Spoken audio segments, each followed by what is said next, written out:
Good to see you, man. Likewise, always a pleasure. You too, man. So, all right. Congratulations on the 40 years. Thank you. That happened over the weekend. 41. 41. 41. Yes. Yes. I saw the sign outside. Yes. 40 plus 1, right? Yep. Couldn't celebrate because of COVID last year. Yeah. But we could not acknowledge that anniversary. Again, opened up in 1980 with Leroy Cherry, my grandfather. Yeah. He just was a great man.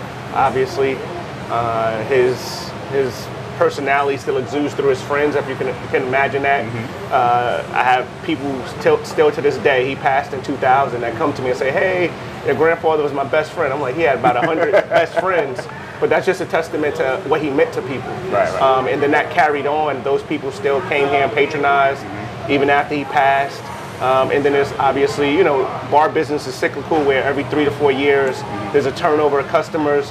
But his friends still come here. Yeah. The ones that are still with us, God bless them, they're still here. And the ones who aren't, they're with us in spirit. And that's how I truly feel. Yeah, well, I mean, when you're a pillar of the community like that, you're gonna meet a lot of people. Yes. And a lot of people are gonna become your friends because, I feel like the bar scene, I was a DJ, so I kind of was on the other side of it, right? But when you're the owner of an establishment or a bartender, you're kind of like a therapist. People come in, they talk to you. Even today, I came in and like the bar business, restaurant business. Every day is different, but every day is the same. You got to work. Right. It's like there's never a day off. You're coming here. There's always going to be something to do, somebody to address, good or bad. Yeah. And it was funny today. Somebody was in here and they were like, hey, I got a question for you. How do I go about getting a street stop? I'm like, okay. So again, like people come here as a resource in a community. Like they think they can get the answers, whether it's from me or the bartenders or other customers. Yeah. And again, that's what a good neighborhood bar is about. Like you can get the answers. Right. In that camaraderie, and you feel like this is your neighborhood. When obviously you being from Jersey City, how back in the day, the 80s, 90s, early 2000s, you knew your neighbors, you were able to go outside and play, everybody knew everybody, and obviously we sort of lost that over time. But here, when you have a good neighborhood bar, you still get that feeling of, hey, I know that person, or that's such and such kid, or whatever it might be. So a good neighborhood bar, you better have one in your neighborhood. Yeah, absolutely. Cherry's Lounge. So, right? Yes. Even like us, we knew each other from years back from different circles. Yes. And, then we circled back and like, hey, you the owner. Yep. I didn't even know your grandfather owned it. Yeah. My father-in-law used to always be in here, literally, all the time. I get that all the time. Like, hey, my pops was here.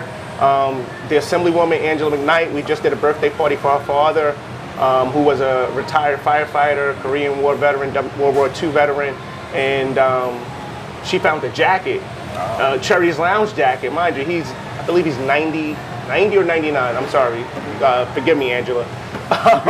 Got a lot on my mind. But again, those were things that people hold on to, those memories, amongst all his firefighter stuff, World War II stuff, Korean War stuff. There's a Cherry's Lounge jacket, right? So go figure. Hey, that's history. Yes, that's history, yes, and we make our own history. Being a black business and what's considered the black, the heart of the black community, Martin Luther King Drive right here in Ward A, Ward F, the borderline. It means something. I know, growing up, my grandfather owning this place gave me a sense of pride. Even when we didn't have on our table, when the family was, not doing so well, I knew that I was somebody because he was somebody. Right. And that means something, having good examples. And that's what I've always tried to be, a good example for people. I've always tried to make my friends proud, my family proud, and obviously playing sports, that was big for me. So again, even running this business, I have to maintain an image and present a good example for the kids that come after me, and even my cohorts who are my same age, who might not have it all together. It means something that they can come here and talk to me, and they know somebody that owns something of some type of stature. Sometimes seeing is believing. Yes. Right? Seeing someone that can do it, that's a certain age, that's not a certain old, really old, or really, right. Sometimes I feel old, but again, I'm here. I haven't left Jersey City. I'm a part of it. Jersey City is a part of me. Like I say, I'm a child of Jersey City. Like I always say, we as black people, we are children of America. So whatever you get from us is what you gave us. Right. So that's just the way I am. Like, hey, like I know what Jersey City has meant to me and what this neighborhood, my block, my friends, my family, all those people that poured into me. I know what it means. So I always try to pour it back. It's not easy all the time. Like, you know, everything's not peachy crunchy, but it means something on both sides. Absolutely. So talk to me about your name, Sport, right? Okay. I always knew you as Sport. I didn't even know your name was Anthony till like many years later, years ago, but now it was years after I first knew you. But. So sometimes, I'll say my age, I'm 45, right? And sometimes it feels weird, like people call me by my nickname, even at this stage in my life. But I realize I'm gonna go back to where it came from, but even fast forward to today, and the anniversary, like the mayor knows me as Sport. He doesn't know me as Anthony Sharperson, right? So my nickname has traveled with me in every aspect of my life. Not like I'm introducing myself as Sport. It's just like, hey, like when you introduce me to the next person, you're gonna say, hey, this is Sport. Like this is what I know him as. Like a virus, right? Right, exactly. So in high school, like, hey, growing up with some kids playing against them, Bayside Park, Little League, Sport was there. Sport went to Marist. And some people that was at Bayside Little League came with Sport to Marist. So now it travels. I go to college. My roommate from Jersey City, Kamal Hurokil Ross, fellow Marist Royal Knight, hey, he's introducing me as Sport. So people hear it, that's what they call me, right? Like same thing. Like it just, I've always been fortunate to have people with me in every aspect and every journey of my life where there was somebody from my past that brought that name with me to the present. So it came with me from, it was given to me by Alan McCoy and Bobby Miles. Bobby grew up on Wegman. He was my uncle's friend. Went to Marist too. Al McCoy, who's a firefighter right now, Engine 19. All good and great black men. I was little. I was riding a skateboard, had a football helmet on, dribbling a basketball, and I had a baseball glove. A lot, right? Sport athlete. Yes, multi-sport, right? So I was riding down the street, and back in the 80s, they had like the infomercials, and it was Sports Billy and Sports Little League. So Sports Billy, his job was to tell you about a sport every week. So whether it was volleyball, whatever. So they were like, oh, look at Sports Billy. So it went from Sports Billy to just Sport. But it always carried with me, and sports has always been a big part of my life. Not so much lately. Like it's weird, like where it was a big part of my life, and now like it's hard for me to sit down and watch a game, find the time to do anything relative to sports. Well, you're in a different sport now. Sport of business. Sport of business, right?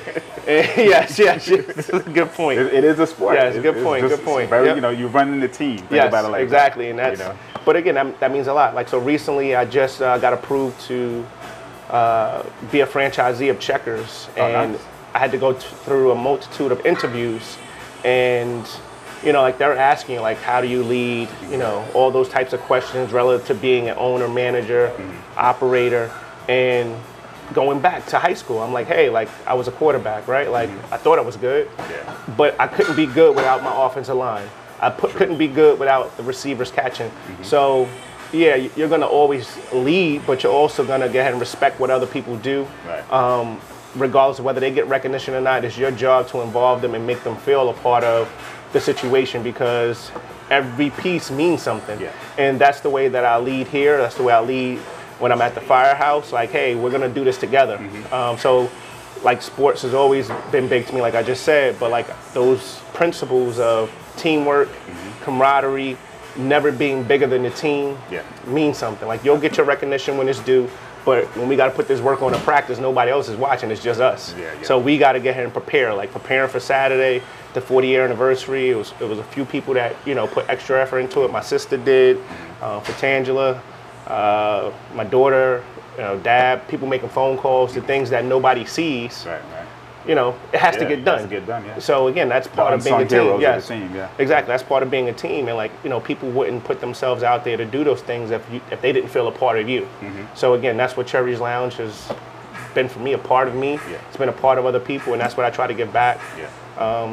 So again, like it's like, you know, like you learn things. You just gotta have everything in your little tool bag, and when it's time, you pull it out, and you know, it'll work out for you if you do the right thing and treat people well. Absolutely. Yep. And the thing about leadership is sometimes you got to know when to put people in the best position that is right for them, right? You know, as a quarterback, for instance, you know, obviously you're throwing the ball, but knowing when you got the receiver in the right spot, that's when you need to feed him, right? And lead him a certain way. If he's not in the right spot, then, you know. Lead him, make him stop, make him come back to you. Like, there's different ways. You're absolutely correct. Yep. So talk about the hardest part of running a business. I can imagine the bar business and, you know, kind of a restaurant too, in a way, right? It's kind of a hard business to run. I think the hardest part, like, there's always things, especially here at Cherry's, like I don't have a manager per se. So the hardest part is there's always something to do. Like, you're always projecting out, but there's something to do today. So like I said earlier, that like every day is different, but every day is the same. You know, you have a hole to fill, right? You're trying to fill this bucket, and there's 15 holes in it when you wake up, and then there's 2 more that spring up during the course of the day. Oh, wow. And so you're always trying to, you know, let's fill this hole over here. And there's only but so many hours in a day, and I'm ambitious. So I'm always thinking about the next thing, whether that's here or Life of Pie, or even now trying to take on, you know, being a franchisee, right? Like, but I think I can get it done, but I know that it takes teamwork to get that done. So it's not me. I don't ever think, hey, I'm going to do something by myself. I might start something, but we got to finish it. So I think that's the hardest part, is getting people to buy in to what you're trying to accomplish, right? Like, if somebody wants something to drink, and, you know, whether they know Cherry's Lounge or not, and they're driving by and they see that we're a bar, hey, they might stop in, right? Like, so again, Grant, the customer part, let's take care of that part. We'll take care of itself. But I think the hardest part of any business is getting people to buy in to your philosophy, your way of doing things, and then making them do it consistently, right? Like, so everybody's going to do something they have ebbs and flows, right? Right the first time, or when you're watching, is when you're not watching. Like, is this guy doing what he needs to do to make sure that Cherry's is putting on the right image, the right feel, providing the right environment and a quality product for, you know, the people that patronize us. Like, they're just as big a part of this business as me. Like, without the customer, you know, there is no business. But I think the employees and just getting them where they need to be consistently is the hardest aspect of any business, I believe. Especially when you're dealing with people. Now, if you're, you know, like at home behind a computer, that's something different. But when you're out in the world dealing with people, you're gonna have that. Like, everybody's not gonna have a great different days. Because some people have good days, some have bad. They come in with their own baggage that, you know, they try to leave at home, and sometimes you can't, or they won't. And then you got to manage that. I have a weird way of dealing with things here. It's not weird, but it's my way. It's my defense mechanism of dealing with things here. Like, I come in, I can't give you my bad day, right? Like, you had nothing to do. You came here to get something, to do something, whatever. So sometimes I'll come in and I'll just sit in the corner. Like, I won't move until my chi is right. Like some people are like, what's wrong with him? Why hasn't he come down there? Like, I have to sometimes readjust my focus, right? Like, and it's hard as a business owner, especially like, hey, I'm a father, I'm this, I'm that. Like, I have to, again, like, put myself in the right mindset to deal with everybody, you know, fair and just be right at that moment. And sometimes coming into an environment right away, there's 15 things to do, like I said. Then there's 3 more on top of that, and I have to be in the right mindset. So me walking by you and not acknowledging you might be a problem. So I just stop. Like, let me make sure I'm okay first, right? Before you go in there. Before I go in, yes. And then it turns into something different. Like, hey, me and you could have been on great terms, and then you know, you having a bad day, me having a bad day might not mix. So what I try to do is, you know, when I come here, because there's so many different people, so many personalities, 15 plus the 3 problems that I already got by walking in the door, you know, inventory management, payroll, you know, everything. I have to make sure that when I walk in the door, I'm like, okay. Like, I'm ready to handle whatever is going to get thrown at me. And I believe the bar business, like, you know, besides manual labor, like, let's not take anything from it, I think this is like one of the hardest businesses ever to be in, because of all the liability, the responsibility, and everything else in between. And as an accountant, I just think about the numbers, like all the things you have to manage from a financial perspective. There's so many things you have to account for to know, are you making money? You know, what's your cost like every month, stuff like that. So Yes. Just on, you mentioned a whole lot of other stuff. And I'm thinking a whole numbers, other side. And that's a whole other my hard thing with part. the numbers is, like, I've always been a numbers guy. I'm not an accountant or a CPA, but like I always believe the numbers will take care of themselves. Like, granted, if you're diligent and you're watching every day, like, it can become something different for you, right? Like you get lost in the process. Like, you can't be always in the numbers in this business, right? Like, because sometimes it's service it's the service part, right? But eventually, this A plus B is going to equal C, right? And if it don't, we got a problem, right? But then we got to backtrack and play forensic scientists, right? Yep. And then get back to the thing. Yep. Forensic accounting. Yes. That is an actual business. Exactly. And then, like, we get back to it and say, hey, you know what? What happened? Yeah. Did we spend too much here? Did we give away too much? Yes. Did we, exactly. Is the cost too high for this product? Could we try this one instead? Get the same quality. There's a lot of that. Yep. And that was the biggest difference too with the food. Like, coming into this place, like, there was always a kitchen, but they didn't operate it. It was strictly liquor driven. And over the last 6 to 7 years, like, I've been here for 14. So my first 7 years. That long? 14? Yeah, 14. Where the hell? Yeah, so I was telling people out there, it's 41, and then flip it, that's 14. So it's 41 years for Cherries, 14 years for me, the inverse. First 7 years first 5 years was stamping cherries the way that I need to stamp cherries. Then it was still what was going on in my mind in regards to what I saw as the future for the bar. Hey, I need to get this kitchen up and going, right? And then I dibbed and I dabbed, I dibbed and I dabbed. It wasn't as successful as it needed to be because it wasn't ready to be, right? Like, I tell my daughter that, like, sometimes you could pour into something and that something, it might not just be the right, might just be the wrong time, right? But that'll reveal something when, something else affords itself to you. So then it was like 2 years of, okay, fine, we got to have the kitchen, right? Already the build out was there, this is there, and then like 2 more years of, because things change. Like I said, you're losing customers, you're gaining customers, you're trying to gain, like the demographic changes. It's a lot of that's going on at the same time. So again, you can't get caught on today. And then obviously over the last 5 years, I've gone heavy. Like, hey, how do we transition from being a bar party environment to you want to come here and have a Caesar salad, again, which obviously, like, we have a unique blueprint of opening at 7 in the morning and doing breakfast, right? Like, cool. That's cool. Yeah. So something, again, like, have I done a great job of getting the word out for that? No, because it was shocking right now for you. But again, like, we open and sometimes we open at 7, and again, like, most bars don't. So that's a commitment when you got a bar that can close at 2 o'clock in the morning, and then you got to be right back here. Before 7, to clean up and like before prepare. 7, right? Before 7. So I used to tell people before I got the kitchen where I got it now, which is still not necessarily where I wanted to be honest with you, but we're gonna get there. My problems used to start at 12 o'clock in the afternoon. Now they start at 6 o'clock in the morning. So, right? My problems they end at 2 when I go to sleep, but I'm right back at it. So it's not easy. Like, people who come here and I'm going to speak like I'm speaking to my customers or the people that might be frustrated with me and some of the people that love me.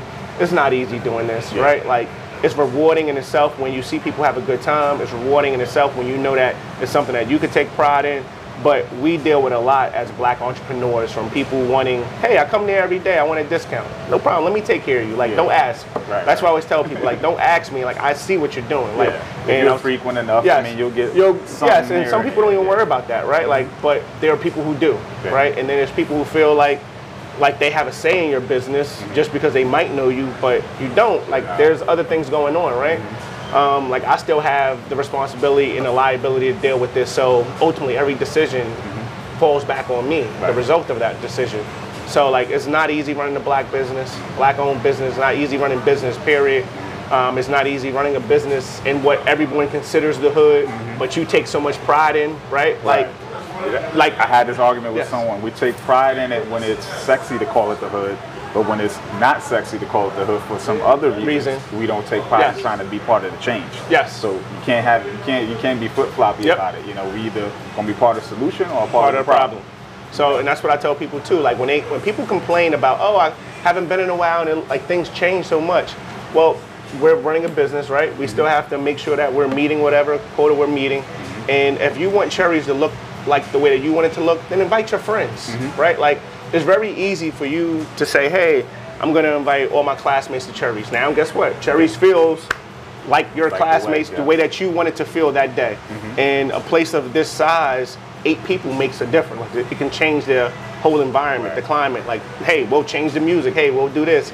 And the vibe that you're giving off, it'll be reciprocated from the bartenders, from me, and everything else. So, like, again, like what you just said, like, don't be part of the ones just doing this or the Instagram and Facebook complainers. Like, hey, like, my daughter said it. Like Cherry's is very unique. It's not a lot of places like ours in Jersey City where you can come, be you, whatever that is, whatever color you are, whatever age you are, because we have customers that are 88 and customers that are 28, right? And feel welcome at some point in time. But again, it's up to you to participate. And again, like when we will complain as black people, like, oh, we don't have this or we should be doing that, then it's like, what are you doing, right? Like if you see trash, pick it up, right? Like if you have a problem with it, then hey, call a block association meeting, right? Then invite your council people, invite, you know, DPW or whoever else that needs. So you got to take the first step. And that's with anything, like, you know, sometimes we got to lift people up who aren't able to, which is, you know, that's what you're tasked with if you're able to. But then everybody else, if you got this, you got legs, God bless you to be able to get up, be part of the solution, right? Like, and again, like, participate in every black business that you can, because again, it does go a long way to create generational wealth. Like, again, this was started with my grandfather, right? Like, him owning, the beautiful part about him owning his business. My mother worked here, my aunt worked here, I had cousins work here.